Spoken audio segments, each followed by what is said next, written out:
and then we could just kind of take it in. I'll lead in. Um, we are live. Cool. Give everybody a moment to sign on here. Can you check too to make sure you got a feed on your side? I don't have it quite yet. You can hear us very well. Yeah, cool. I don't know if you had headphones on or we're going to hear the patch. I think I just got the notification that we're live anyway.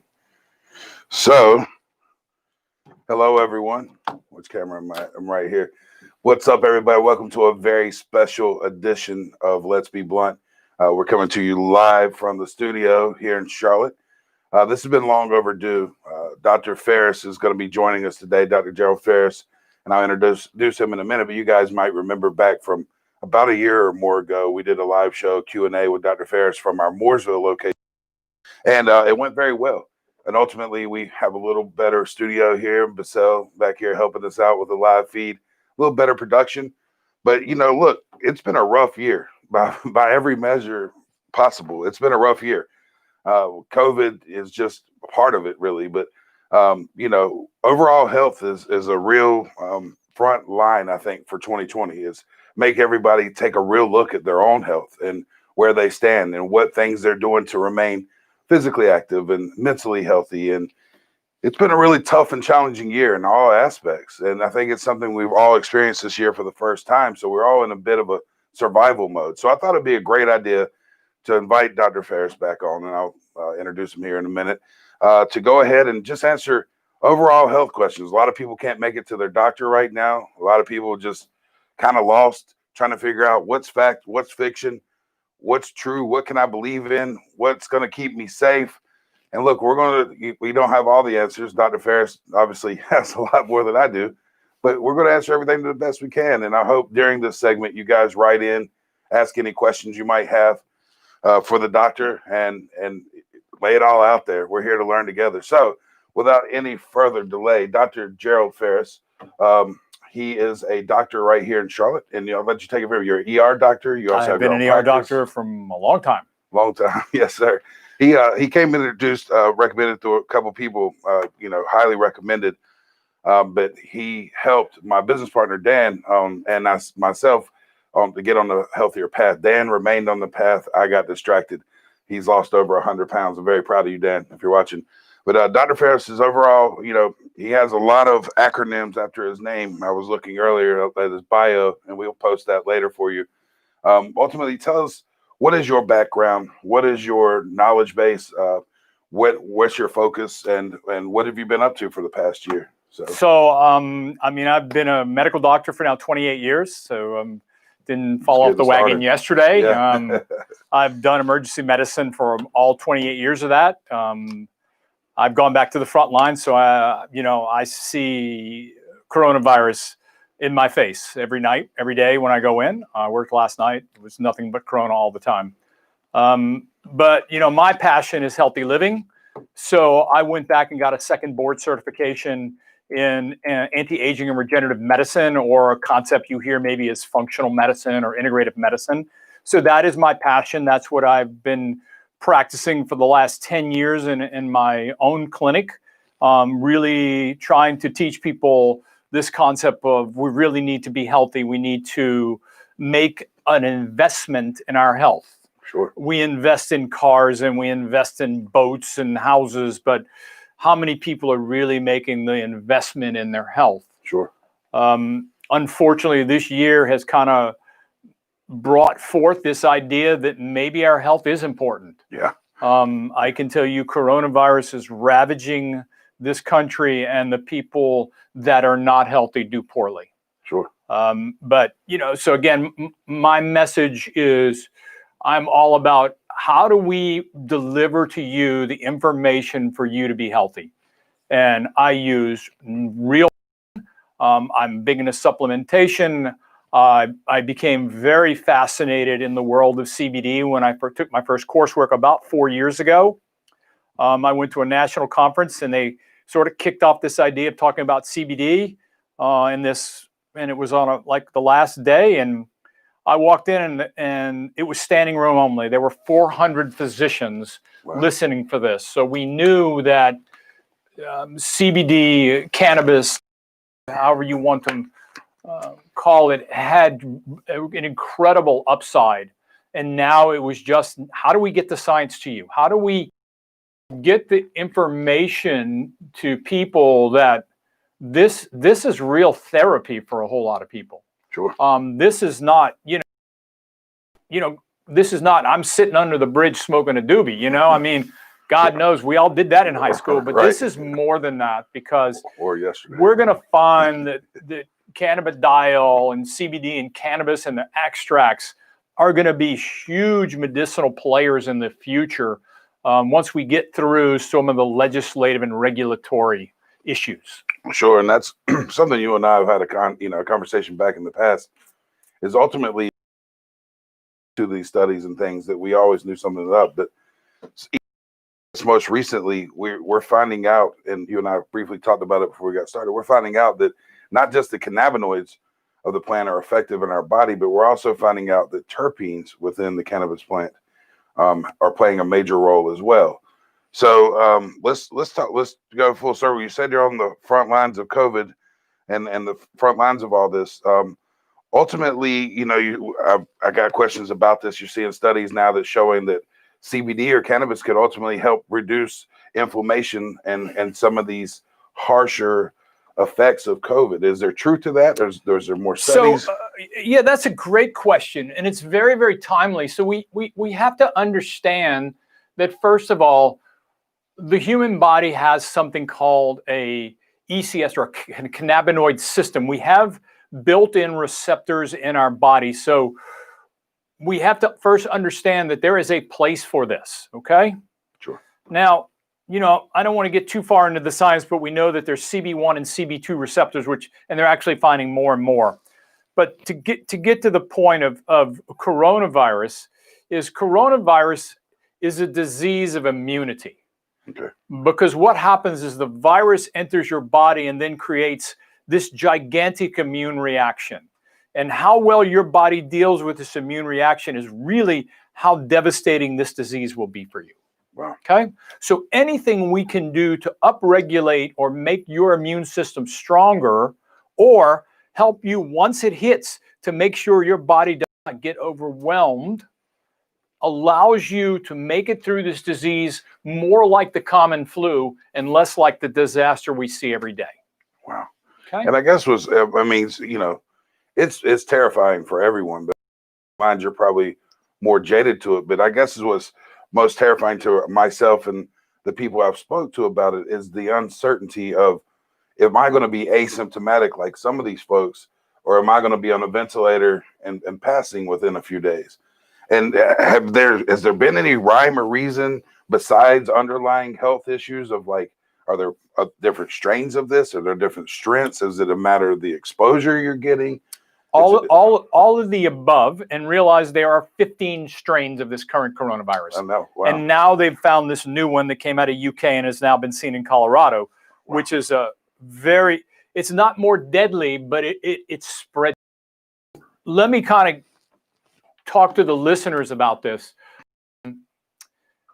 The problem we have as medical practitioners and doctors and nurses is that we can pretty much give you an idea. If you have certain health conditions, you are more likely to do poorly and have a problem with this disease. And I'll be happy to go over those. The difficulty is I am seeing very healthy people have bad disease. And then what we really don't know yet is this idea of what we call long COVID. So long COVID means your body gets ravaged by the disease, and then your body is really in this survival mode for so long, and it could take years to get over this thing because of the damage of all this immune reaction. And that's what I guess too. Personally knowing people now that's had the COVID disease, a few of them were asymptomatic, but they remain testing through this. And what's so crazy is they would show a positive test for the virus being present, but through the entire process show negative for the antibody test. And, again, being asymptomatic, and some of the people I know have had shown like reactions like I've heard of like organ swelling and things like that. It's like subsidiary reactions. The things what you would think a cold or a sickness would be immediate, what lungs, sinuses, something like that. But it sounds like this affects all sorts of different parts of the body, depending on the person. This can really do some damage. We're seeing more strokes in younger people. We're seeing cardiovascular heart disease. We're seeing kidney disease. I mean, this folks, I don't want to be a Debbie Downer on this thing, but please take this thing seriously for a while till we can get ahead of it. It's dangerous and unpredictable. And it seems like it's hitting closer and closer to home. Honestly, from the numbers, it seems like the hospitals are becoming somewhat overwhelmed again. We are completely overwhelmed right now. Wow, that's true. I will tell you from the front lines. When I was in the ER last night, there were 21 people waiting at all time. That's crazy. We couldn't begin to manage what we had. I got so many questions. I don't even know where to start or whatever. So well, let me get back because you kind of brought it up. Sure. So there's been some theoretical, and I always have to say theoretical because we really can't get a lot of this proven yet, but we know because this CB2 receptor is involved in our immunity and the immune cells of our body. If we affect it in a positive way, we can help with immunity. So I don't want to get lost in all the science, but we know that it can really affect positively this thing called the ACE receptor, which is where the virus enters the body. And then there's another thing that you'll hear. It's called apelin, APELIN, which again, we're starting to see is sort of a doorway for this thing to get into your body and ravage it. And CBD can downregulate that. Wow. So I can't sit here as a scientist and doctor and say, well, CBD is going to solve the COVID problem. No. But if your immune function is doing well, and we have things to stop you from really maybe having this overwhelming effect, use them. Yeah. I guess and like you said, any way you can boost your immune system is overall a good idea anyway, especially this time during a normal flu season. Absolutely. So I guess down these same lines, CBD and things helps inflammation, helps with, having a better outcome of this. We're hearing more and more too now of people that seemingly have no underlying health conditions and do poorly and shut down. Is that just maybe still an unforeseen health condition, or it's just still like that? Again, it came to light for me when one of my own patients who was super healthy really got very, very ill. And I know another doctor that I've worked with that was on a ventilator and they thought he was going to die healthy and didn't have other reasons for this to occur. So That's why, again, I can sit here and tell you the health conditions, if you have them, are going to put you at more risk. But the best thing I can tell you is do your best to avoid this thing. Yeah, absolutely. So again, let's get into that. So what they're saying, face mask, hand washing, social distancing, ultimately effective? Or, I mean, we see doctors on the news at night and you guys are wearing spacesuits. And ultimately, we're hearing you guys are still becoming effective. Well, again, we're in a suit, though. I mean, it would be unfair to categorize us because we're seeing so much of it. It's such high volume and a large amount of disease that that's why they vaccinated us. And I will tell you, I have been vaccinated once, and we'll have the second vaccine next week. And let's talk about that real quick. Yeah. Which one? There's two now, right? Pfizer and Moderna. Pfizer and Moderna, and then AstraZeneca's will come out soon. Okay. But that's mostly in the UK. So how do you? Number one, which one? So I wasn't given a choice. Okay. The hospital system I work at, we got Pfizer. I know colleagues that also got Moderna. Okay. So quickly on the vaccine, there are people that will get on and discuss the rhetoric regarding the vaccine. The difference for most people is taken 3 weeks apart, and one is taken 4 weeks to 5 weeks apart. And that's the big difference. And the other issue is one has to be stored at a much colder temperature than the other.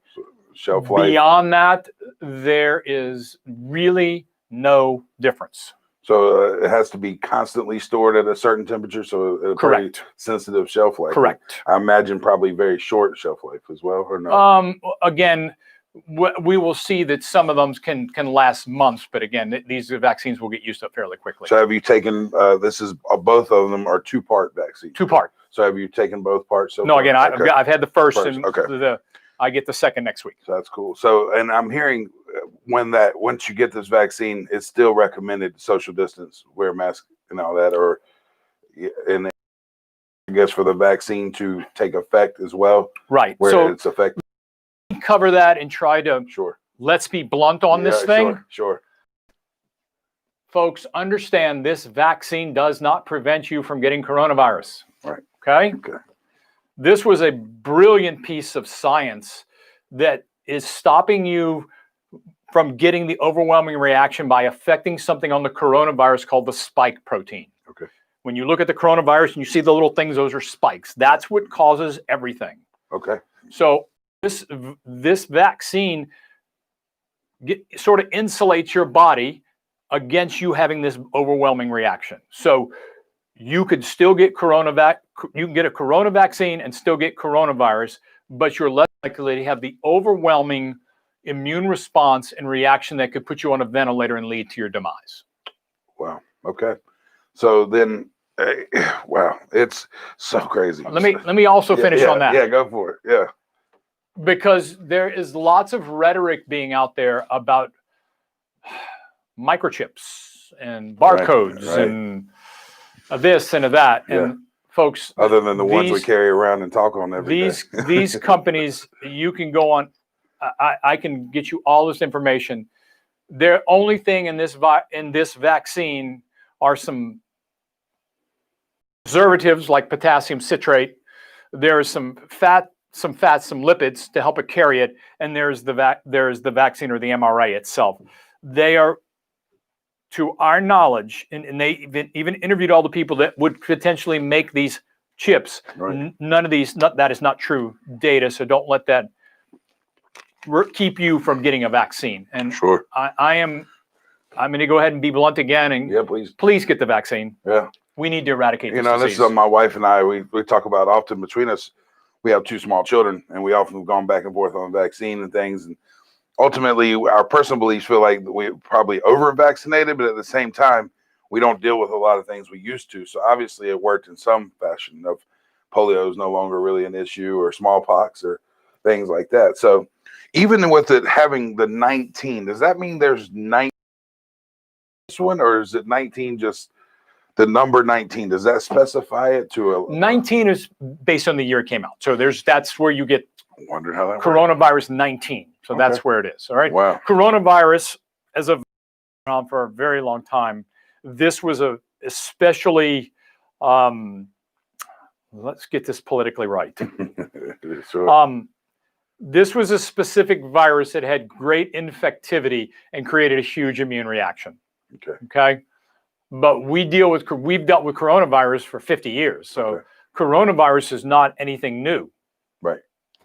And I've often wondered that, because I know just enough, I guess, to get myself in trouble. But what I've noticed is there's just so much misinformation.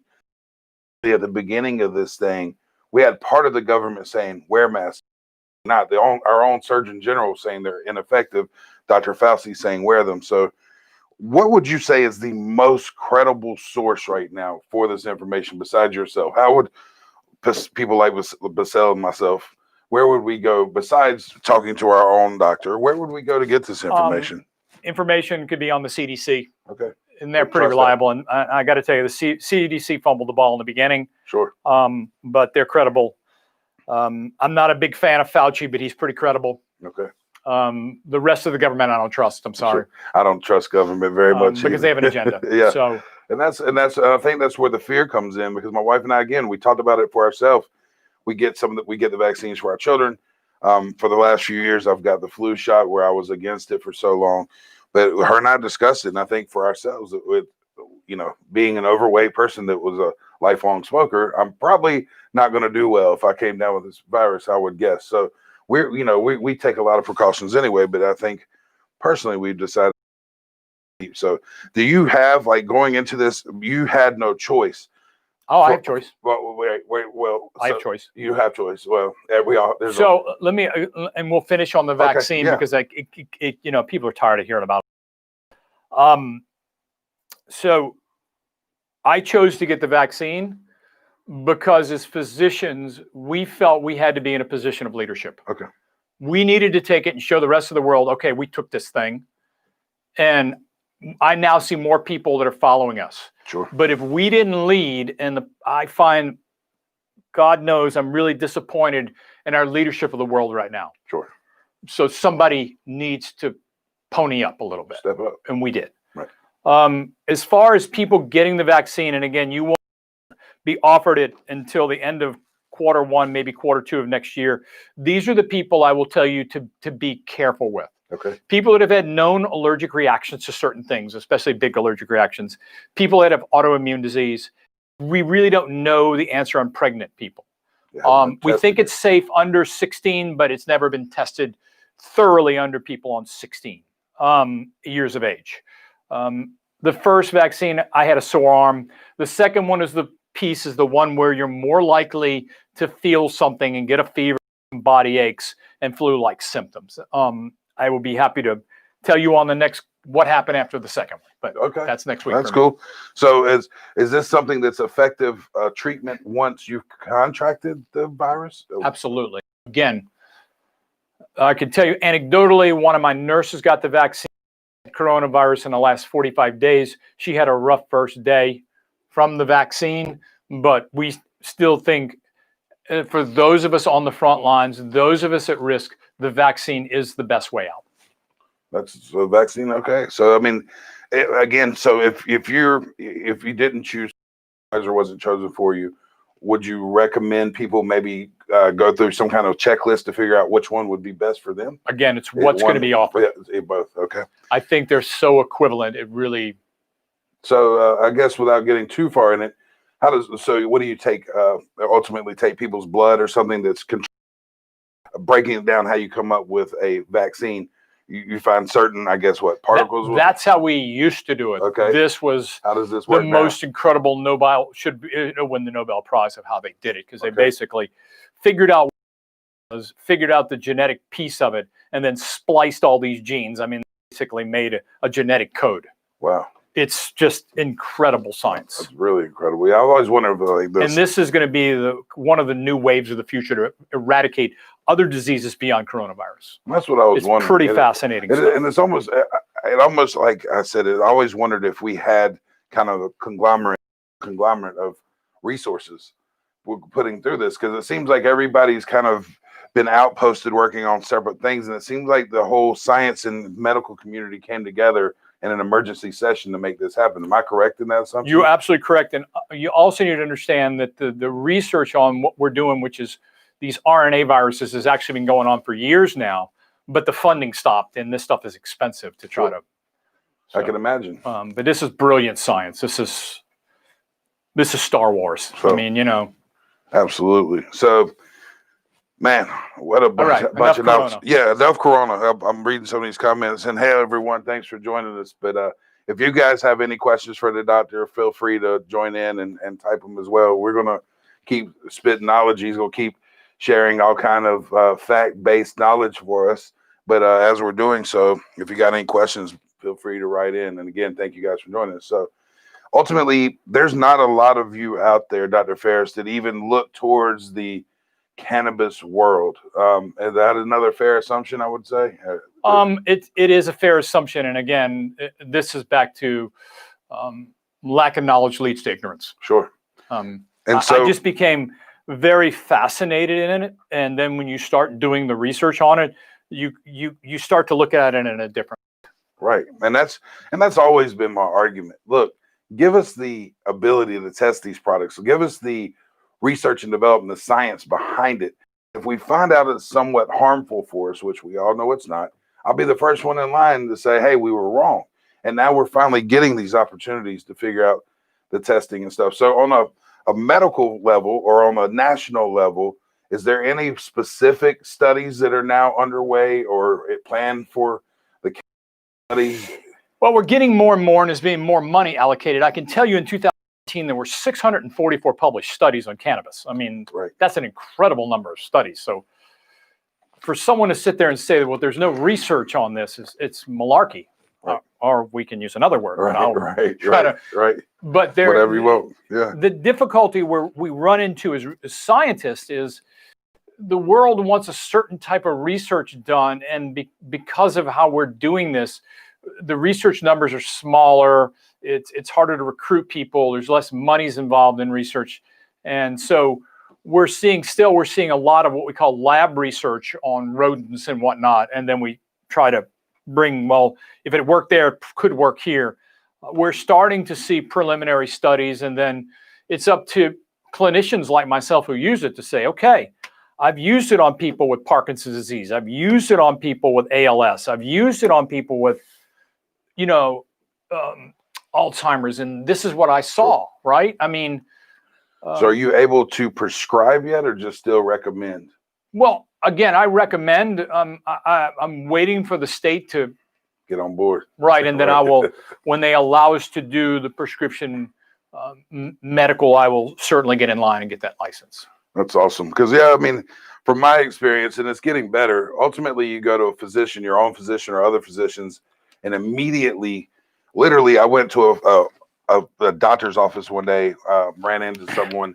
They said they'd be interested in me speaking with their doctor that they work with about CBD. And as I came through with my CBD samples through the door in my CBD shirt, they asked me where I was there. And the minute I said CBD, it's like I cussed the place out, or I was some kind of harm to them, because they immediately pushed me out the door, literally, and said that they weren't interested one bit. So I'm seeing the tables turn. I think Dr. Faris is definitely ahead of his time as far as the physician world. From what I've seen, there's not a lot of people that champion it, but I think the doctors that ultimately are looking for ulterior medicines are more, homeopathic medicine, or more earth-based medicine, are more open to this than those that are strictly pharmaceutical. And from my personal experience with you, it seems like you kind of play a little in both fields, where you have experience in both, and Dr. Faris, if you go see him in his personal practice, it's kind of approach of medicine and homeopathic, right? Am I correct in that?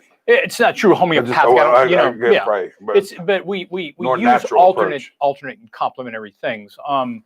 Let me go ahead and steal his thunder and get going where I want to go.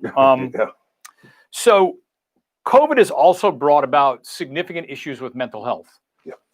Okay. Let's talk about that. So let's talk about mental health, because I see so many more people that are wanting to harm themselves and are depressed and anxious, and I will tell you, and this is where it's very interesting.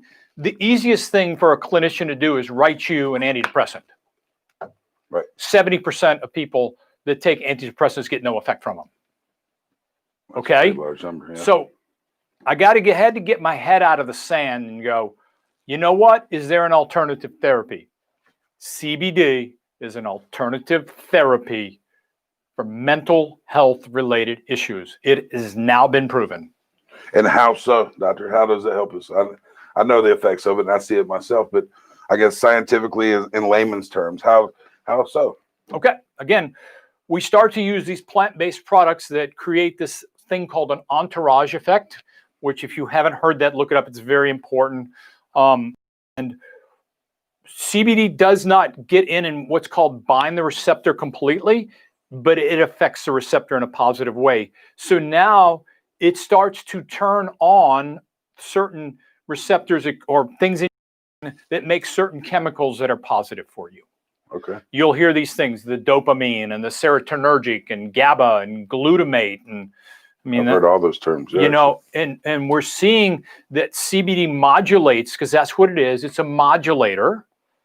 Sure. It's like, I tell people, it's when, and I'm old school, and we used to have the bass and treble knobs. Right. Really? Sure. So what CBD is adjusting your bass and treble knobs. Okay. Right. It's not necessarily amplifying the volume. Right. Which is what some things do. It's starting to modulate in a positive way these neurotransmitters, and then we start to see this sense of calm and this sense of relation of this the state that gets people in trouble. Well, I guess the most common question leading into that I get most often is, how much do I need? What is effective for me? Boy, that's a great question. Right. That is and that's the question that I find that that people that are not in the know struggle with. Right. And I'm going to get on this quick soapbox. There are too many people that are selling this product who don't have a clue about how to dose it. Okay? Right. I went to his store one day, didn't tell anybody who I was, and their people knew what was going on. That's good to hear. We appreciate it. Yeah, and for sure. We love to hear when we get it right. So always when we start to talk about this, we're going to start at the lowest dose and work our way upwards. Okay? Because we can always modulate doses upwards. We start to have side effects when dosages are high. Women always get started on about a 12.5 milligram dose. Men usually can tolerate 25 milligrams. For mental health issues, especially anxiety, I like to do twice a day dosing. Yes, sir. Okay. Depression, same way. I find that we get better results with twice a day dosing. It helps spread it out over your day. Correct.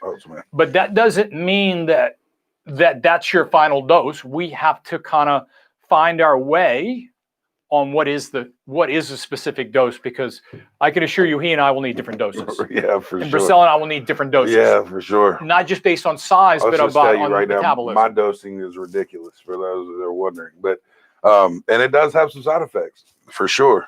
Being overweight is one of them. But you talked about that earlier. There's actually things now that can be added, or they're part of cannabis that ultimately can subside what we know as the munchies, or the hunger that is amplified sometimes from cannabis use and full spectrum CBD use, not just what we know as marijuana, correct? So there's now some appetite suppressants we found within this plant, or? Again, we have to also understand there's lots of these receptors in your immune system, and the majority of your immune system lives in your gut. So it's talking. Sure. This is talking to this is talking to this, whether you consciously know it or not. So when we get this endocannabinoid tone up, which is what a lot of people are deficient in and don't know it, then we start to have the proper crosstalk, so that we sort of can get rid of some of this idea of hunger pains and cravings and things like that. Sure. And that's where we start to make our impact, because if you're not craving things, just don't have it in front of you, you do fine. Right. Yeah. Which is a struggle I definitely struggle with all the time. And it's, cannabis can definitely give you much of an appetite, but it's more about your input once you do have that stronger appetite. So one of the questions someone asked, Greg, what's up, Greg? Does CBD or marijuana combat getting corona? The answer to that is nobody knows, and it's probably that it does not prevent you or from getting corona. But again, what it can help to do is make your immune system a little bit better, so that if you do get corona, you will have hopefully a milder case. Okay. And then this also related as well. I had a question come in earlier before the show. Someone reached out and wanted to know, does it, the CBD or cannabis, affect in a positive way or negative way fertility?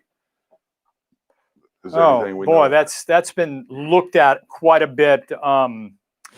Again, most of the studies have been done on THC. Okay. Trying to prove its negative effects. Right. So they have found it can decrease some sperm count, it can decrease a little bit of fertility. And that's more been seen with THC. It's not really been studied enough in CBD, to my knowledge. Sure. So when people are talking about CBD, as we know, we can get CBD by itself, isolated by itself, but we also can have it in broad or full spectrum. Let's talk a little bit about the differences of what's probably more effective for our body, because not everyone can take the full spectrum. It contains THC. THC is the part that shows up on a drug screening. So a lot of people, for employment reasons or criminal reasons or probation or whatever, cannot have THC in their system. So ultimately, without that caveat of a failed drug test, what would you recommend as a physician? Broad spectrum, full spectrum, isolate? what would you recommend as far as that goes? And that's that another great question. So interestingly, that many of the studies are done on isolate, and I'm not a fan of isolate. Okay, so myself included. Yeah. That's just me. I'm not saying isolate is the worst thing, but given the options, isolate would not be my go-to. Okay. Okay. So and you spoke about the entourage effect. So I imagine our bodies react better to ultimately the full plant. Correct. Because when we get the full plant, now we start to incorporate many of the, and again, when you start looking at the cannabinoid spectrum and the THCA and the CBG and all the other pieces of the cannabis plant, we want this all working in together to create what's the entourage effects. Then we start adding in the natural plant oils known as terpenes. Right. And that's where the frontier of research is very fascinating for people like me. Right. And I'll tell you, from being in this industry a long time, longer than the short few years that we've now been in the legal realm, traveling out west to fully legal states where full access for adult use is available. Of course, in the beginning, everyone wants that high THC level. They want to get high. And there's nothing wrong with that. I enjoy getting high myself. It's not for everyone. But when you go back to these places that's been in legalization for over a decade now, Cali and some other places, California, Colorado, you notice it's gone full circle. And people that have the full access to it don't necessarily want to get high all the time now. It's gone full circle where they're looking, what other benefits can I get from this? And I've got to function during the day. One guy out there as a grower said the only thing that he can achieve after smoking high THC levels or consuming high THC levels is cartoons and snacks. He said that's the only thing he can achieve once he do it. And so it's not for everyone. So I guess what I've seen happen in the industry, and it'll lead into where you're coming from, is now we've realized, hey, this thing does a whole lot more than get us high. It can regulate mood. It can regulate appetite. It can regulate libido. Literally all parts of your body. And this is the endocannabinoid system is the largest system within our body, correct? That's probably true. So the deal is we're now finding that as we feed our body these cannabinoids, we get all different effects besides high. So my point is, in these states that have had full access for these many years are now breeding the plants to produce not just high THC levels, but other high cannabinoids and also high in terpenes. And terpenes is what gives cannabis the flavonoids and terpenes gives it that smell and that taste. A lot of them are familiar scents because they're found in many things we already consume, correct? Right. I mean, terpenes, if you like lavender, the smell of lavender is a terpene. The smell of lemon is limonene. Okay. Right. The smell of a pine tree is pinene. These are saps of the plant. This is what a terpene is. Sure. Okay. This is a natural plant product that now has an additive effect and that's why you'll hear me go, I am a full spectrum. If you are allowed to take it, full spectrum is my go-to. Sure. So for those that don't know, Dr. Faris has a whole lot of accomplishments, but he is also a triathlete. And some of your own experience with CBD and things has helped you recover faster and from an injury, correct? You'll tell a little bit about that? Yeah. Explain what happened and what your own findings were? Yeah, so in 2019, I was doing a CrossFit workout because, I kind of stupid at times. That's a good stupid. And I herniated 2 discs in my back, and I had to have emergency surgery because I was literally paralyzed. Wow. So I had a surgery on a Monday morning. I took my last opiate on Monday night, and I called all the smart people I knew, and we came up with a plan. I started on CBD, and I also had some THC that was made for me. And I used CBD with some THC for pain control post-operative day 2 from surgery. And I could be happy to discuss my dosing and all that, which was a much higher dosing. But I was able to recover from back surgery. I was back in the gym in 7 days. That's incredible.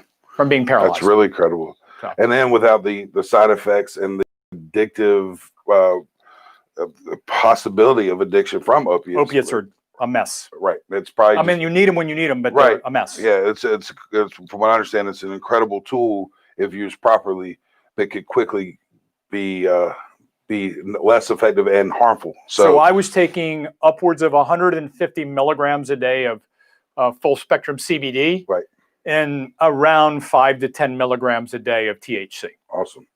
And listen, for those out there that don't like that high feeling and can have full access to the THC, when you combine the high levels of THC with CBD and some other cannabinoids actually take away from your high that you get from THC. So a lot of times, and you'll find in a lot of states where full access is legal, you have what's called a 1-to-1, where you literally have 1 part THC to 1 part CBD. And those kind of give you a balancing of effects anyway, or you're not overly fogged out and high, if you will, and you're getting the entourage effect of pain relief and the benefits of high THC levels, kind of with some training wheels on it, I like to say, where it makes it not as intense, because even for the most avid cannabis user, overdosing, and I use that like taking too much. It doesn't mean you're harmed or die from it, but overdosing on THC can be a very ill effect for even the most avid user. It's very uncomfortable. You feel like you're dying. Sometimes you have to kind of talk yourself back down. But CBD, and from what I've heard from other people now, peppercorn, you can chew on a peppercorn, and there's some other terpene in that kind of reverses the high effect. That would be caryophyllene. Caryophyllene. There you go. So like peppercorn you grind up for your salad or steak or whatever, eat those, and the release of that can kind of snap you out of the intense over the top high you get sometimes from edibles. Let me touch on that something real quick, and then we'll go on to whatever Mike wants to do next. I fortunately, and I would say I'm truly fortunate that I do get to work with some of the makers and help as we started to look at this. And so I will tell you, and I've used it, a very nice ratio for most people with THC to CBD, if you can access it, is a 10-to-1 ratio. Okay. So that would be 2.5 milligrams of THC to 25 milligrams. A wonderful starting point for many people. If you have chronic pain, we would obviously have to use a little more. You have chronic inflammation or Crohn's disease, that sort of gets changed. But that 10-to-1 ratio we find is a very nice ratio. We do find people that do better on the 5-to-1. 1-to-1 tends to be a little potent for most people. Sure. I do not see much problems until really THC gets over 5 milligrams. And I'm talking about an oral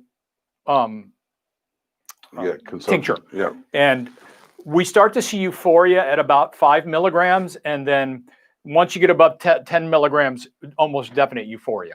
Oh, yeah. And again, sometimes it can be way too much. But yeah, I mean, and even for someone myself and my consumption, I still like to combine the CBD and the THC because they got different effects, and you're going to feel differently on both of them. So, and again, everybody out there watching, if you guys got any questions, just let us know. We'll definitely cover those. We got about 15 minutes or so. We're going to, and not more often now. Dr. Faris is, I need to get back involved with him and lose the excuses and lose this weight. And I need, to get back on that. But other than that, I want him back in at least quarterly so we can do this Q&A.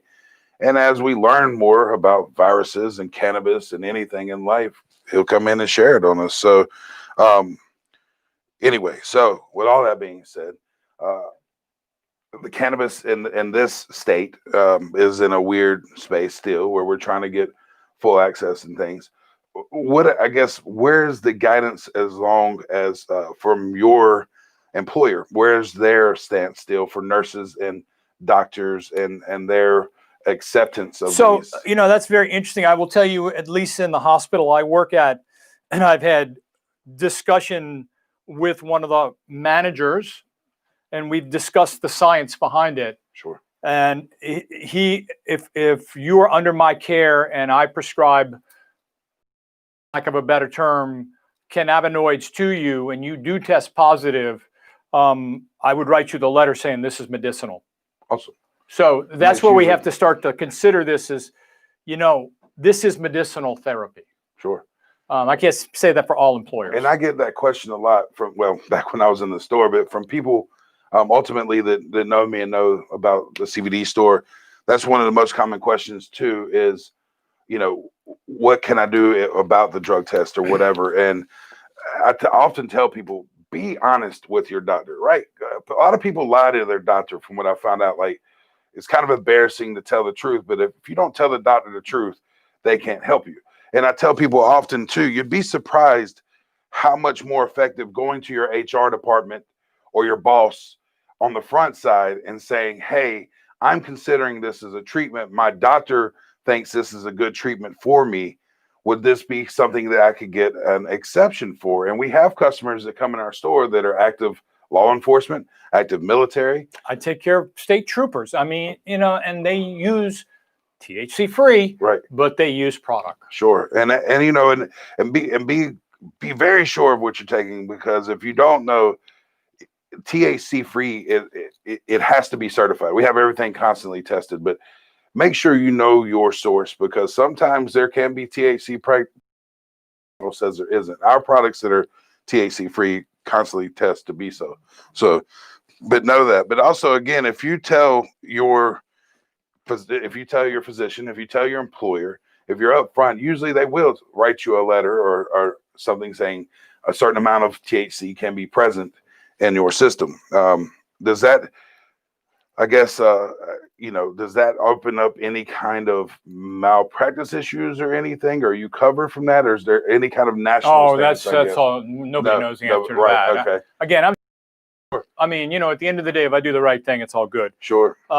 Let me just kind of touch on something, because it kind of brought it up. When you are, if you are considering being a consumer of this wonderful therapy, and that's what I will call it, you need to be able to walk into a store and whatever brand they say, can I see a certificate of quality? Sure. Okay. If they cannot produce that, then I would look elsewhere. I don't care what the salesperson tells you. Sure. Because now you can validate, and we've gone over this. Sure. Right? This is why I will talk to him. Right. Because he can validate and show me this is a certificate of quality. It has a certain cultivar. This has been screened for toxins and heavy metals, and we know what's in the product. Where, right? God, the people making the bathtub, I don't know. Right. Yeah. And we talk about that often, because is know your source, because these plants they pick up toxins and from the soil, and curing, they can pick up molds and microbials and all kind of things. So you don't want that kind of thing in your body. This is a very interesting growing industry. Right. And widely unregulated. It is, but you'll hear the term cultivar. And get to know the term cultivar, because based on every year the climate changes, the soil changes a little bit. No two cultivars will ever be exactly the same. Sure. We strive, the makers, to make it as consistent, uniform, yeah. But realize no two cultivars will ever be exactly equivalent. And it's so true, because literally you could take clones from the same mother plant them in the same environment, grow them with the same nutrients, and end up with different colors, different terpene profiles, different variants, and the cannabinoids. How much sunlight, how much rain, and how much is absorbed. So we talked about the coronavirus, cannabis, and everything, and let's talk about more into the pharmaceutical realm. If someone's already being treated by pharmaceuticals and they're thinking about introducing this into the regimen to help them, what would you recommend for them? And if you're on, you say to avoid CBD treatment. That's a tough question. What I tell people is I find that CBD can be additive. And what I really want to focus on is using it to help people and get them off of these SSRIs and some of these antidepressants as an alternative, to get them off the extreme amount of pain medicine they're on, because it's a wonderful pain medicine, to get them, to help them with inflammation so they're not taking large doses of ibuprofen and Tylenol. So again, look at CBD as as additional therapy to try to lower the dose of pharmaceutical therapy in many cases. So kind of like a weaning off process. In fact, one of the big futures of CBD is in the field of addiction. Yeah. Very, very big stuff right now in addiction. And so also, you know, on the same aspect, there's the doctors as a whole, I guess there's what, a doctor society or a governing body for you guys. I don't. Yeah. Okay. Well, you got a state board, and then you have so through them, as they're also looking into other natural things like psilocybin for mushrooms. Like that, is that in the great pipeline stuff? as well? And that's another frontier that's wildly fascinating, because microdot LSD dosing is just doing wonderful. People addicted to alcohol, depression that just has no, realm, PTSD. So again, this is a new frontier that is being researched as we speak right now. That's amazing. So I guess it's two things I get. The other two questions I get more often is probably the biggest question I get with the biggest demographic is parents trying to help their teenage kids with anxiety. It seems like anxiety is already a huge part of adolescence and coming up in school, but now with this whole new isolation, bullying through the cyber world, it's horrendous. They're facing things that you and I just quite frankly didn't. We all have our own struggles coming up, but that's probably the biggest question I get is this safe for my child, my teenager, my younger than teenager, my preteen? Is this safe, and how much should I give them? And also, can they be taken from me because this is in their system? That's the biggest question. All right, let me do one at a time. Sure. Yep. My experience, the youngest person I've ever used it on is 14. Okay. They did wonderfully well. Again, it's safe based on guidance and dosing. So again, low and slow. And start low, see how they do. Sure. Don't put them on a big dose, okay? Can they be taken from you? Again, that is a ramification that's beyond the scope of this, because if they're going out and doing stupid things but what I would tell the parents, you administer the medicine, they don't get their hands on it. Right. Now, we know that that's probably good practice with any medicine. We could walk out into his store and both of us take in, 2,000 milligrams of CBD, and the worst thing that would happen is we'd go to sleep. Right. So it's not poisonous, per se, but we don't want to run that risk. Absolutely. So, beyond the children and everything, people they usually ask, is this right? Is it for everyone? I guess, and then they ask me, do you have a CBD or a CBD compound that's for this specific issue or this specific issue?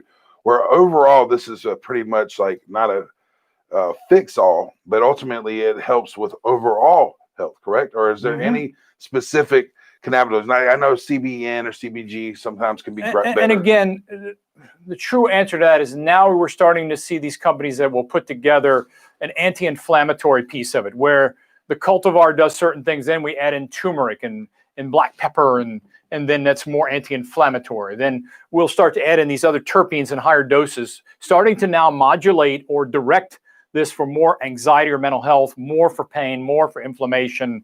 Where are we going? That's where I think we're going to see a very bright future. There was another question before that, though. Yeah, I just got so many. I ramble them together, but ultimately it was the. So yes, we are, as scientists, right, and I consider myself a scientist. We are now beginning to explore these different avenues and trying to target specific CBD strains, types of CBD themselves, and terpene profiles, so that one is more advantageous for mental health, one is more advantageous for pain, one is more advantageous for neuroinflammation. I mean, I can kind of go on and on, but that you start to understand from a scientific standpoint, I now can start targeting therapy.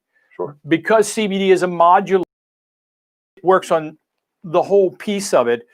When it affects many different aspects of you. Sure. biggie. Next question I get most often is the dreaded C word for pets and people. My pet now has cancer. My grandmother, my loved one, now has cancer. How does this affect that? Does it help? And there's also been a great amount of studies, a great amount of, I would say, experiments and things that have shown that THC in large amounts reduces some cancer cells. True. So if someone has cancer, what do you recommend there? And how? And back, I think with the original question, you asked me, is CBD right for you? Right. The way I want to answer that is, do you have a condition that you're not getting relief from? So ask yourself that question and then do your homework and then ask for help. Sure. These people know their product. We do. Start slow, give it a month, okay? Sure. You cannot give CBD 2 days and say it doesn't work, because you have to, if you have decreased what is called EC or endocannabinoid tone, we have to build that tone up. That's why we talk about when people get antidepressants, we don't see effects for 30 days. So we have to give this plant a month. Sure. So don't take it for 2 days and suddenly say, well, this is not for me, it didn't work. Right. Because you didn't give it a fair shot. Okay. Sure. Back to the cancer question. Right. It's very interesting because CBD can arrest the growth of some cancer cells. Okay. Okay. Now, understand what that means. That doesn't mean I'm stopping your cancer. Sure. But anything I can do, and this is where I find CBD is a real fascinating drug. It may not be able to stop whatever the disease process is and reverse it, but it can keep it from progressing. Which is big. Especially when you're talking about spread of very cancer. Big. Right.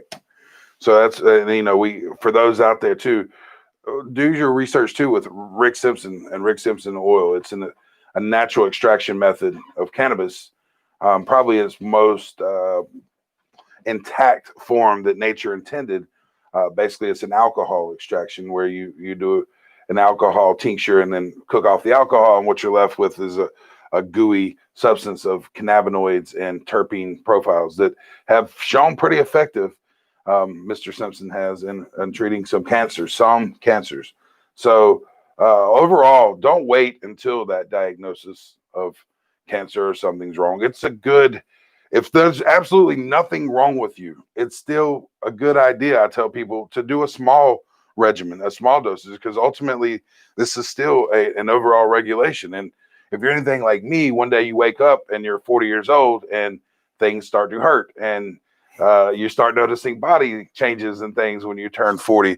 And if I knew now what I didn't know then, I would take much better care of my body up to this point. But now we're trying to catch up and play behind the scene. But look, if you can do a small regimen every day, it's just going to help with overall health. Correct? That's correct. I've heard it called the Goldilocks effect, where you're not too hot, you're not too cold, just right, or homeostasis. It helps your body achieve that nice, even pattern of spikes and dips and overall body health. Correct?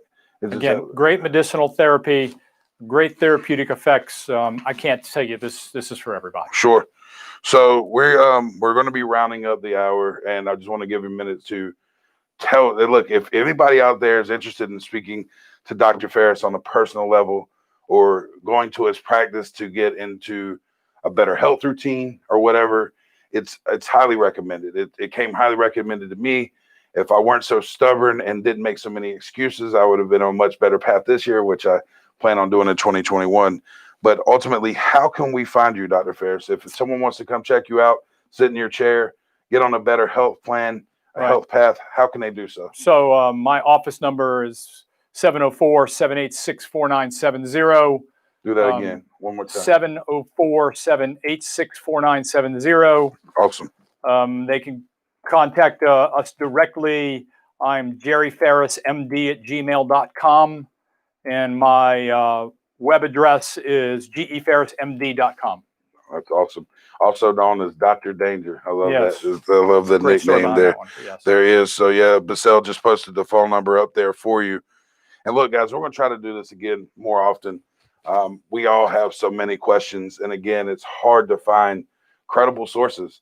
And Dr. Faris has been an amazing, credible source for us through all of this.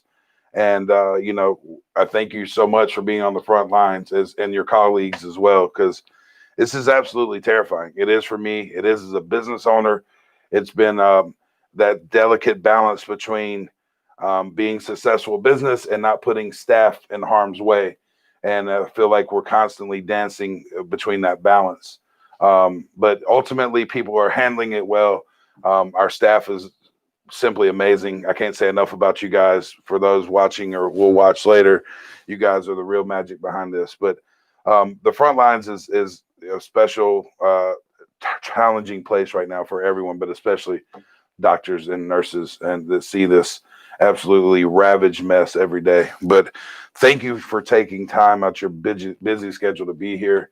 If you feel like out there watching that there's something we didn't cover, maybe you come up with a question later, shoot it to us. We can get an answer from Dr. Faris for you at any time. And overall, man, thanks so much. Yeah, I mean, it's always an honor and pleasure to be with good people. Folks, I just will leave you with this. And I say this to a lot of people, including myself. Figure out what you can do and quit focusing on what you can't do. That's it. And that's it, man. Excuses kill more dreams than failure ever did. That's a quote I read the other day, and it's true. Be strong, be faithful. You can do it.